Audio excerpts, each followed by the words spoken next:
주일 예배를 드리는 여러분을 환영하고 축복합니다. 오늘 우리에게 주시는 하나님의 말씀은 마태복음 3장 1절부터 11절입니다. 내용이 많으니까요. 제가 1절에서 8절까지만 읽겠습니다. 그 무렵 세례자 요한이 나타나서 유대 광야에서 전도를 시작하였습니다. 요한은 이렇게 말했습니다. 회개하시오, 하늘나라가 가까이 왔습니다. 세례자 요한은 예언자 이사야가 말한 바로 그 사람입니다. 광야에서 외치는 한 사람의 소리가 있다. 주님의 길을 준비하고 주님의 길을 곧게 펴라. 요한은 낙타털로 만든 옷을 입고 허리에 가죽띠를 둘렀습니다. 그는 메뚜기와 들에서 나는 꿀을 먹고 살았습니다. 예루살렘과 유대 지방과 요단강 주변에 사는 사람들이 모두 요한에게 나아왔습니다. 그들은 자신이 지은 죄를 고백하고 요단강에서 요한에게 세례를 받았습니다. 수많은 바리새파 사람과 사두개파 사람들이 세례를 받으러 왔습니다. 요한은 그들을 보고 이렇게 말했습니다. 독사의 자식들아, 누가 너희들에게 다가올 하나님의 벌을 피하라고 일러 주었느냐? 너희는 회개의 열매를 맺어라. 아멘.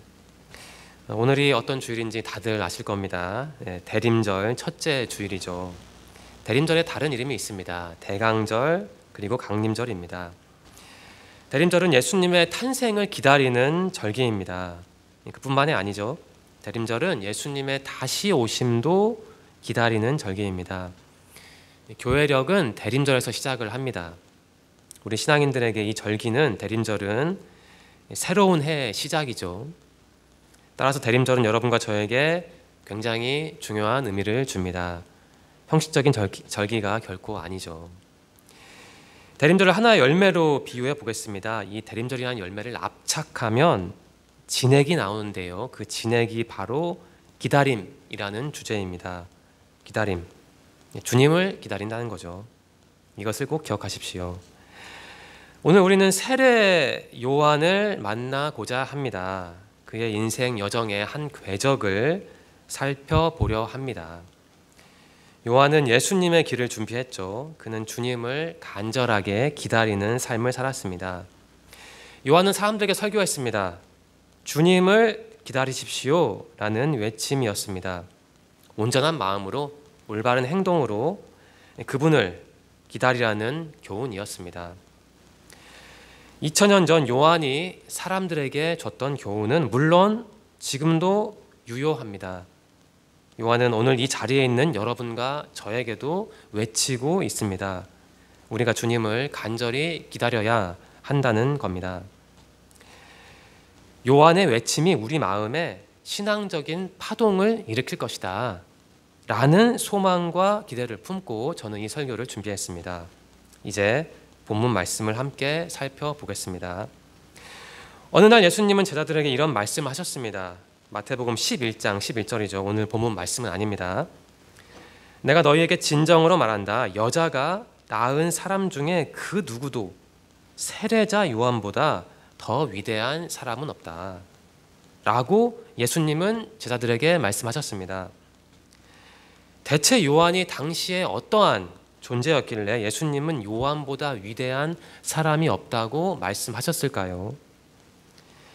예수님의 말씀만 보더라도 요한이 범상치 않은 인물이라는 사실을 알 수 있습니다. 예수님의 마음을 사로잡은 요한, 이 요한을 연구하면 우리도 요한처럼 될 수 있지 않을까라는 생각이 듭니다. 네, 요한은 범상치 않은 인물이었습니다. 이 점은 그가 살았던 곳만 보더라도 알 수 있습니다.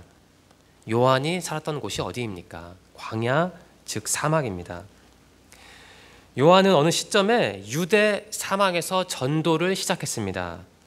한글 쉬운 성경은 요한이 유대 사막에서 전도를 시작했다고 기록합니다. 하지만 영어 성경을 보면 이 preaching이라는 단어가 나옵니다. 설교라는 뜻이죠. 성경을 연구한 어떤 사람은 요한이 사막에서 설교를 시작한 때를 AD 26년경으로 그 이유라고 합니다. 그리고 요한이 설교했던 장소를 특정하면 요단강 골짜기와 언덕 지역으로 추정합니다. 여러분 한번 상상해 보십시오. 요한이 번듯하고 견고한 콘크리트 건물 아니라 사막에서 설교를 했잖아요. 낮에는 뜨겁고 밤에는 추운 사막에서 설교를 했습니다. 먼지 풀풀 날리고 삭막한 곳, 저 사막이 요한에게는 주님을 만나는 장소였습니다. 우리에게 주는 메시지가 있죠. 요한은 사막에서 설교를 하고 세례도 주었습니다. 그러한 요한의 모습은 놀라웠대요. 당시 서기관들과 바리새인들, 그러니까 오늘날 저 같은 사람들에게는 요한의 모습이 놀라웠다고 합니다. 왜 그랬을까요?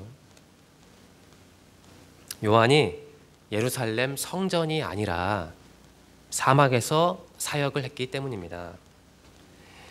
당시에 예루살렘 성전은 종교적인 정통성을 지닌 곳이었습니다.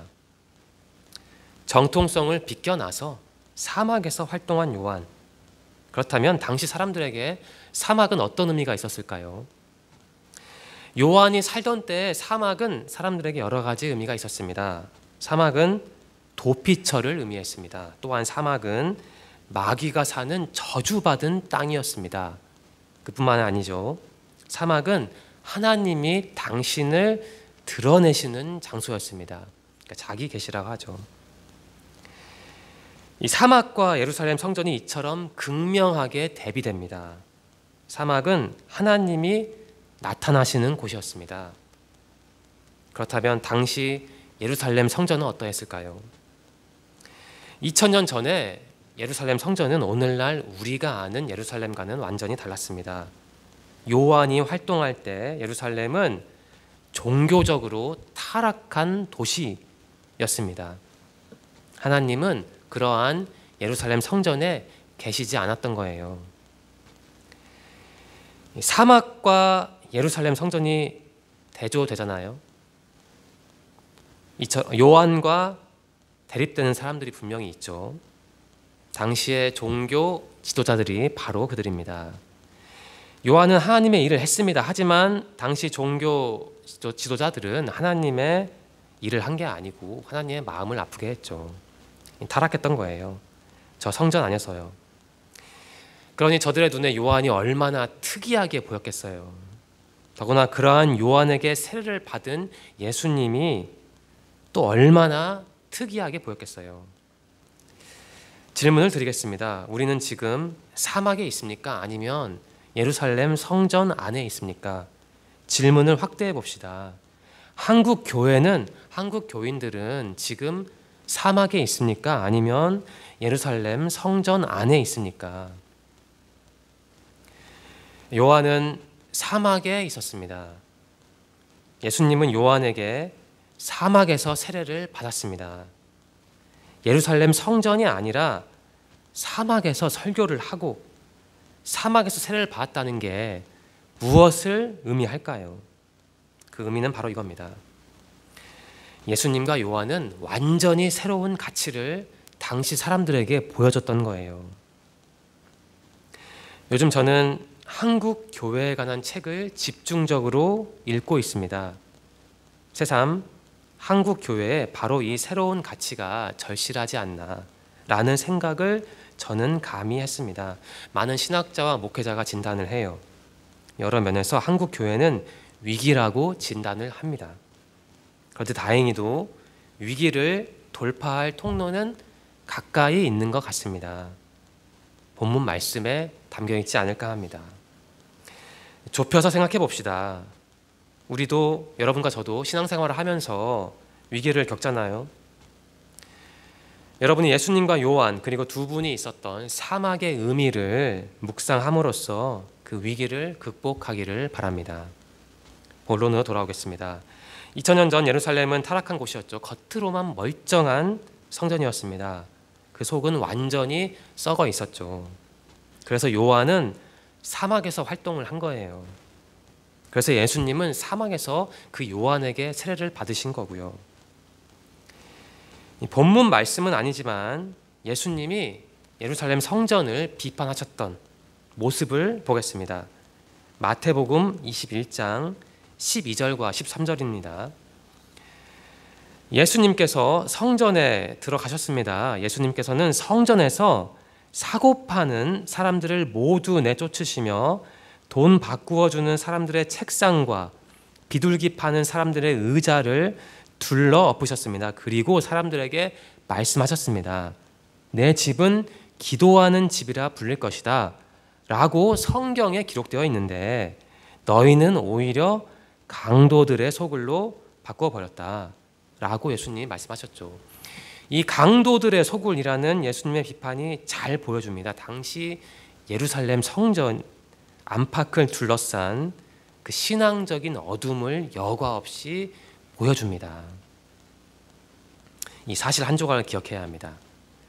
예루살렘 성전은 당시에 결코 성전이 아니었습니다. 이 사실을 고려하면 우리는 알 수 있죠. 요한이 예루살렘 밖에서, 그러니까 사막에서 사역을 한 그 이유를 알 수 있습니다. 우리는 바로 이러한 배경을 안 다음에 요한의 저 외침을 깊이 묵상해야 합니다. 요한은 이렇게 외쳤죠. 회개하십시오. 하늘나라가 가까이 왔습니다. 하늘나라, 즉 하나님 나라죠. 여러분은 하나님 나라를 어떻게 이해하십니까? 오늘 아침에 청소년부 아이들에게 똑같은 질문을 했습니다. 대다수 아이들은 죽어서 가는 곳으로 천국을 이해했습니다. 맞는 답이죠. 다만 제한적인 답이라는데 제한적인 답일 뿐입니다.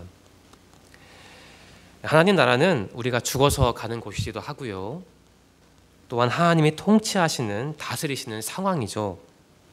이 상황이라는 단어가 어색하게 들릴 수 있는데 아무튼 이 통치, 다스림이라는 단어가 중요합니다. 하나님 나라는 어떤 특정한 장소나 특정한 시점에 국한됐다기보다는 하나님의 통치 자체를 의미합니다. 이것을 꼭 기억해야 합니다. 요한은 사람들에게 설교를 했던 거예요.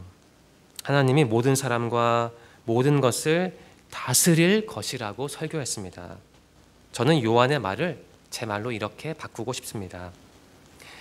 여러분, 하나님이 다스리실 것입니다. 하나님께로 돌아가십시오. 그분 앞에서 여러분의 마음과 행동을 바꾸십시오. 회개하십시오. 이렇게 말한 것 같습니다. 요한은 이처럼 하나님 나라를 준비하는 사람이었습니다. 또한 요한은 예수님을 기다리는 사람이었습니다. 하나님 나라와 예수님은 뗄래야 뗄 수가 없죠. 신학적으로 볼 때 하나님 나라와 예수님은 조금 식상하게 표현하면 동전의 양면과 앞뒤와 같습니다. 하나님 나라를 고대하며 예수님을 기다렸던 요한에게는 세력 확장은 관심사가 전혀 아니었습니다. 사람들을 긁어 모으려는 의도도 없었습니다. 요한의 모습이 대림절을 맞이한 여러분과 저에게, 여러분과 저의 마음에 파동을 일으켜야 합니다. 지금 우리는 대림절을 보내고 있습니다. 예수님을 기다리는 절기죠. 하나님 나라가 가까이 왔다 라는 요한의 설교가 우리 마음에 어떠한 파동을 일으킵니까? 요한의 설교가 식상하게 들리면 안 됩니다. 오늘 우리는 예수님을 기다리고 있습니까? 우리는 우리의 몸과 마음을 온전히 동원해서 예수님을 기다리고 있습니까?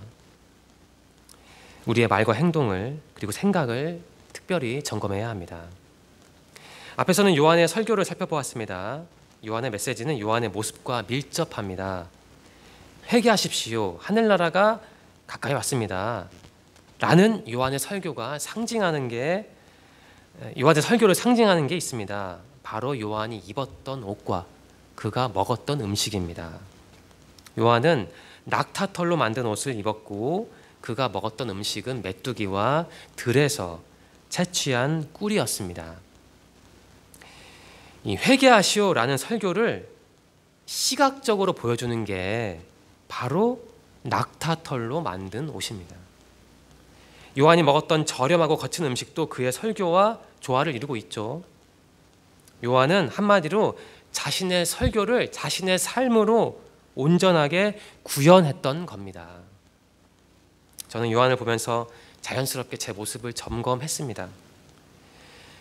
요한은 자신의 삶을 바쳐서 자신의 설교를, 자신의 신앙을 구현했는데, 과연 나는 내 삶에서 내가 지금까지 해온 설교를, 내가 지금까지 지켜온 내 신앙을 얼마나 구현했나 라는 반성을 저는 할 수밖에 없었습니다. 여러분도 혹시 저와 비슷한 생각을 하고 계십니까?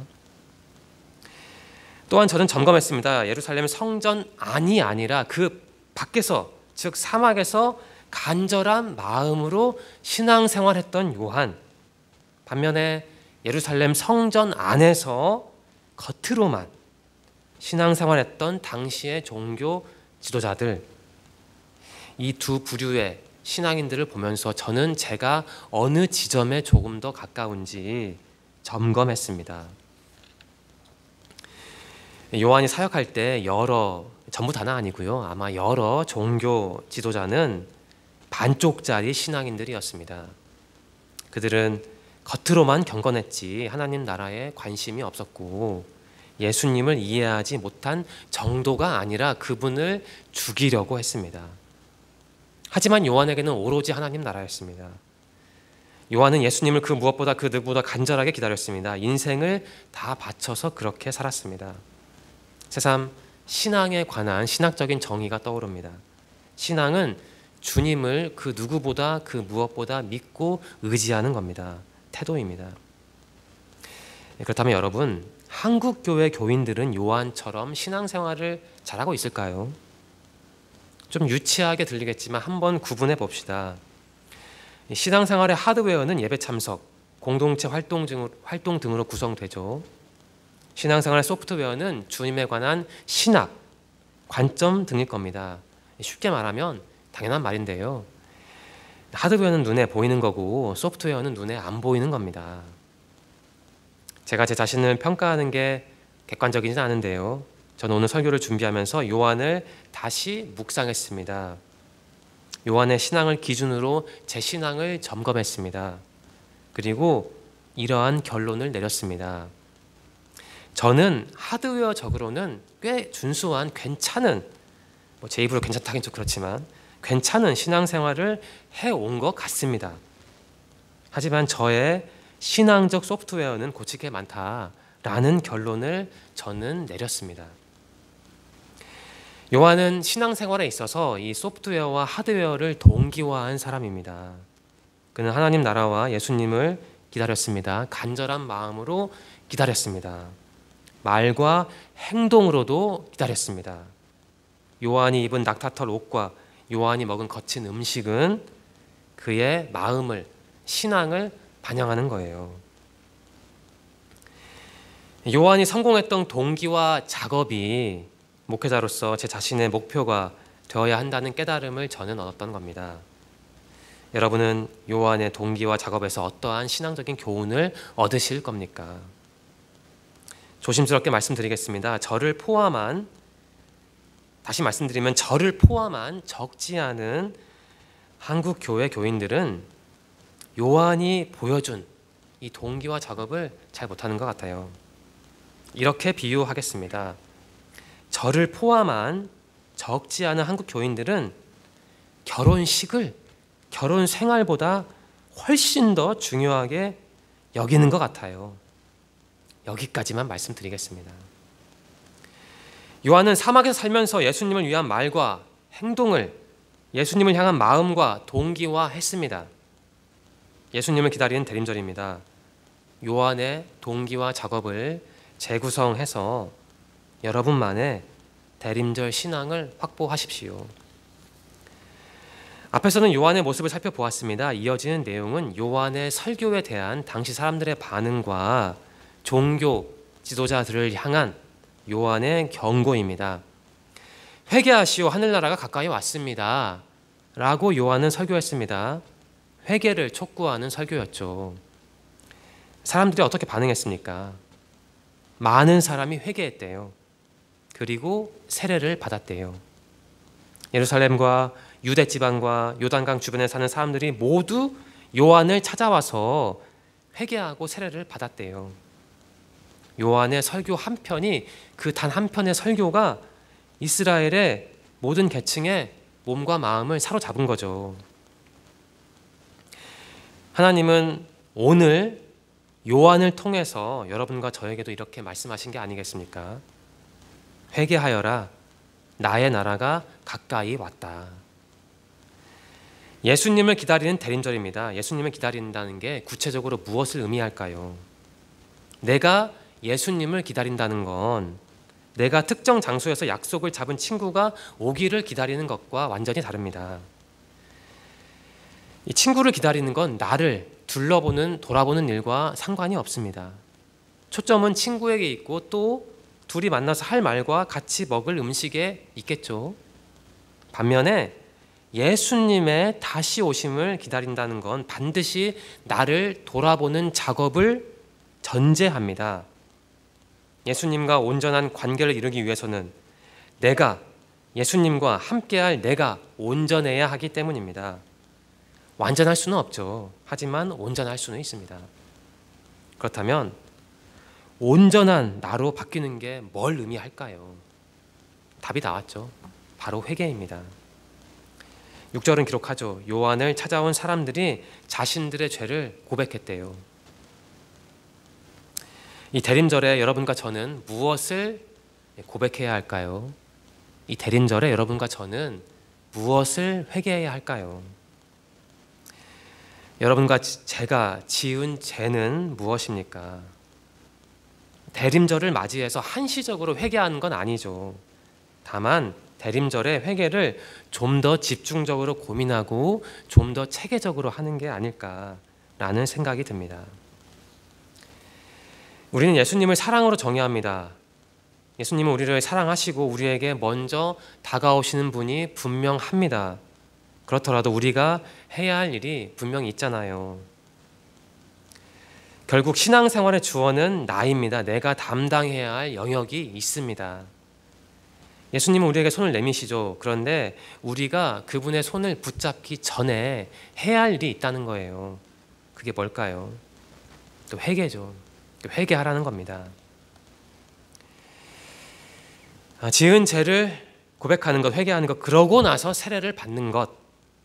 이 기록 바로 다음에 기록된 내용이 바로 바리새파와 사두개파 사람들의 모습입니다. 그들은 회개하는 상관이 없는, 회개에는 무관심한 사람들이었습니다. 요한은 그러한 종교 지도자들에게 경고했죠. 사실 이 장면이 좀 특이한데요. 사실 이 바리새파 사람들과 사두개인들은 라이벌 관계였습니다. 별로 상종하지 않는 사람들이었는데 요한이 그날 세례를 줄 때 그 자리에 같이 왔어요. 왜 그랬을까요? 그 사람들은 당시에 지도부였거든요. 공식적인 지도부로서 요한이 뭔 일 하나 감시하려고 온 겁니다. 또한 그 사람들은 당시 요한에게 세례를 받던 사람들의 환심을 좀 사기 위해서 그 자리에 왔다고 추정하는 신학자들도 있습니다. 아무튼 이 바리새인들과 사두개인들은 참 교활하고 가증스러운 존재였습니다. 요한은 그들에게 독설을 쏘아냈죠. 7절부터 10절 말씀입니다. 이 독사의 자식들아, 누가 너희들에게 다가올 하나님의 벌을 피하라고 일러 주었느냐? 너희는 회개의 열매를 맺어라. 속으로 아브라함이 우리 조상이다 라고 생각하지 마라. 하나님께서는 이 돌로도 아브라함의 자손이 되게 하실 수 있다.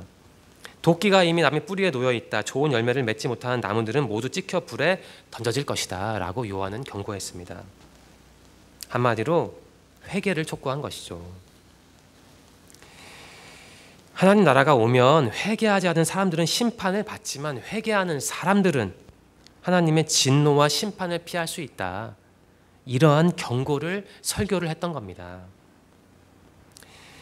당시 바리새인들과 사두개인들은 지도자들이었습니다. 하지만 그럼에도 불구하고 전혀 책임감 있게 살지 않았습니다. 그래서 요한은 이 바리새인들과 사두개인들이 종교 지도자로서 적절한 책임을 질 것을 요청했던 겁니다. 종교 지도자라면 예수님의 오심을 준비해야 하는 거 아니냐라는 말을 요한은 했던 것이죠. 요한의 경고가 어찌 저 같은 교역자에만 해당되겠어요. 평신도도 또 교역자와 똑같이 중요한 지도자입니다. 저의 활동 무대는 주로 교회죠. 그렇다면 여러분의 활동 무대는 바로 세상입니다. 제가 아무리 잘났다 한들 어찌 제가 세상에 나가서 사람들을 변화시키겠어요. 교역자의 지도를 받은 여러분이 월요일부터 토요일까지 가령 회사에서 일하면서 동료들을 변화시키는 겁니다. 이 바리새인들과 사두개인들에게 책임감 있게 살라고 경고했던 요한의 말이 여러분에게 어떻게 다가옵니까? 오늘날 많은 사람이 주님을 모릅니다. 그들에게도 본문 말씀이 적용되어야 합니다. 믿는 사람만 회개하는 게 아니죠. 믿지 않는 사람들도 회개하고 주님께 돌아와야 합니다. 그분들이 주님을 알고 믿으려면 여러분과 저 같은 믿는 신앙인들이 바로 서야 합니다. 바리새인들과 사두개인들을 보면서 여러분과 제가 대림절 신앙인으로 바로 서기를 바랍니다. 본문 말씀의 마지막 부분을 보겠습니다. 11절입니다. 나는 물로 회개의 세례를 준다. 내 뒤에 오실 분은 나보다 능력이 더 많으신 분이다. 나는 그분의 신발을 들고 다닐 자격도 없다. 그분은 너희에게 성령과 불로 세례를 주실 것이다. 11절 말씀은요, 요한의 자기 인식을 보여주는 말씀입니다. 요한은 자신이 예수님의 길을 준비하는 사람인 것을 알았죠.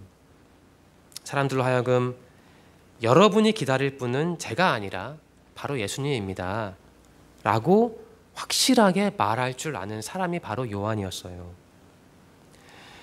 요한은 자신은 조연이고 예수님이 주연이라는 사실을 정확하게 아는 사람이었어요. 요한의 그러한 모습을 묵상하면 우리가 주님과 어떠한 관계를 맺어야 하는지 알 수 있습니다. 주님과 우리의 관계를 압축해서 설명하는 비유를 제가 전에 말씀드렸습니다. 바로 신용카드 비유입니다. 여러분과 저는 주님의 지갑에 들어있는 신용카드 같은 존재죠. 주님이 원하실 때 망설임 없이 편하게 사용하실 수 있는 존재가 바로 여러분과 저입니다. 그런데 한국의 어떤 사람들은 주님을 자신의 지갑에 있는 신용카드로 사용하는 것 같아요. 그래서 저는 무척 우려스럽고 안타깝습니다. 사실 저도 그러한 오류에 빠질 때가 있습니다. 말로는 저는 주님의 사람입니다. 저는 주님의 종입니다 라고 고백은 하지만 정작 삶의 태도와 마음가짐은 정반대일 때가 있다는 겁니다. 저도 아직 온전하지 못한 신앙인이에요. 저와 달리 요한은 오류에 빠지지 않았습니다. 요한은 주도권이 누구에게 있는지 정확히 알았습니다. 요한은 주님과 자신의 관계를 제대로 이해했죠. 그 덕분에 요한은 신앙적인 자기 인식을 획득했던 겁니다. 나는 물로 세례를 주는데 내 뒤에 오실 분은 예수님은 나보다 능력이 더 많다. 나는 예수님의 신발도 들 수 없다. 예수님은 당신들에게 성령과 불로 세례를 주실 것이다 라는 신앙적인 정체성을 요한은 확립했던 겁니다. 그래서 요한은 예수님에게 이러한 칭찬을 받은 거예요. 내가 너희에게 진정으로 말한다. 여자가 낳은 사람 중에 그 누구도 세례자 요한보다 더 위대한 사람 없다라고요. 주님 앞에서 자신을 철저하게 낮춘 요한은 자신을 낮추었기 때문에 주님으로부터 당신보다 위대한 사람 없다라는 극찬을 받았습니다. 대림절입니다. 예수님을 그 어느 때보다 간절하게 기다리는 절기입니다. 주님을 기다리는 마음과 행동, 주님을 내 행복을 위한 도우미로 기다리는 게 아니죠. 주님을 내 인생 문제 해결하는 피고용인으로 고대하는 것도 아니고요. 아무 조건 없이 그분이 나의 주님이기에 기다리는 겁니다. 대림절이 우리에게 요청하는 기다림은 자기 비움 같아요. 나를 사로잡은 목표의식과 비교의식 등을 최대한 비워내고 주님의 자리를 만드는 게 바로 대림절이 요청하는 기다림이 아닐까라는 생각을 저는 했습니다. 주님을 기다린다는 게 그냥 수동적으로 주님을 바라본다는 건 아닐 테죠. 대림절이 요청하는 기다림은 수동적인 대기가 아니라 능동적인 실천입니다. 앞에서 말씀드린 것처럼 나를 끊임없이 비워내는 거죠. 왜요? 주님의 자리를 만들어야 하니까요. 예수님은 우리 지갑에 있는 신용카드가 아닙니다. 예수님은 우리 존재의 중심입니다. 예수님은 우리 인생의 중심입니다. 예수님은 우리 신앙의 중심입니다. 신앙생활이 왜 소중할까요? 예수님이 나를 인도하시기 때문입니다. 주님을 나의 주인으로 삼을 수 있으니까요. 내가 그분이 기쁘게 사용하시는 사람으로 살 수 있으니까요. 요한처럼요. 이 대림절에 여러분과 저는 요한의 말과 행동에서 신앙생활의 핵심을 추출해야 합니다. 그것은 간단해요. 주님이 주연이고 나는 조연이라는 거예요. 예수님 당신이 주연이시고 저는 조연입니다. 이것이 요한의 메시지가 아닐까라는 생각을 저는 했습니다. 이것이 신앙생활의 핵심이 아닐까라는 생각을 했습니다. 바로 이것이 대림절을 맞이하는 여러분과 저의 신앙적인 기본기가 아닐까라는 생각을 저는 했습니다. 두 가지 질문을 드릴게요. 첫 번째입니다. 요한은 사막에서 살았는데요. 여러분의 사막은 무엇입니까? 요한은 성전이 아니라 사막에서 주님을 만났습니다. 요한은 타락한 예루살렘 성전 안이 아니라 그 밖에 있었던 사막에서 주님을 만났습니다. 여러분이 통과하는 사막은 무엇입니까? 두 번째 질문입니다. 여러분과 저는 무엇을 회개해야 할까요? 회개는 요한이 전한 설교의 핵심입니다. 회개한다는 건 돌아선다는 뜻이죠. 주님께 나아간다는 겁니다. 주님께 나아가는 결단과 실천이 회개죠. 여러분과 저는 이 대림절에 회개하고 있습니까? 설교를 마치겠습니다. 대림절이 시작했습니다. 주님을 기다린다는 말은 주님을 믿고 의지한다는 뜻이죠. 요한은 몸과 마음으로 주님을 기다렸습니다. 여러분이 요한처럼 신앙생활 하기를 바랍니다. 이번 주 마태복음 3장을 반복해서 읽으시고 말씀과 기도를 바탕으로 주님을 그 어느 때보다 간절하게 기다리시길 바랍니다. 이제 한 줄 나눔을 하겠습니다. 설교를 마친 다음에 오늘 본문 말씀을 제가 묵상한 다음에 제 마음속에 떠오른 겁니다. 바로 이겁니다. 예수님, 저는 당신을 기다립니다. 저는 당신을 기다립니다. 이게 바로 저의 고백인데요. 여러분의 고백은 무엇인지 궁금합니다. 기도드리겠습니다. 하나님 감사합니다. 우리가 주님을 알고 믿고 따르는 삶을 살게 하시니 감사합니다. 예배드릴 수 있는 공간을 주셔서 감사합니다. 무엇보다 성경 말씀을 주셔서 감사합니다. 하나님, 오늘 우리는 요한의 삶을 살펴보았습니다. 주님을 기다리며 준비하는 신앙을 배웠습니다. 우리 모두가 요한처럼 신앙생활 하기를 소망합니다. 우리가 통과하는 이 사막을 고난의 현장이 아니라 주님을 만나는 신앙의 현장으로 믿기를 원합니다. 하나님, 지난주도 지켜주셔서 감사합니다. 새로운 일주일이 시작했습니다. 우리의 몸과 마음을 보호하여 주세요. 우리에게 필요한 물질과 사람도 허락해 주시고 또한 우리의 아픈 몸과 마음도 주님 원하시면 치유해 주세요. 다음 주도 이 자리에서 함께 예배드릴 수 있도록 인도하여 주세요. 예수님의 이름으로 기도드립니다. 아멘.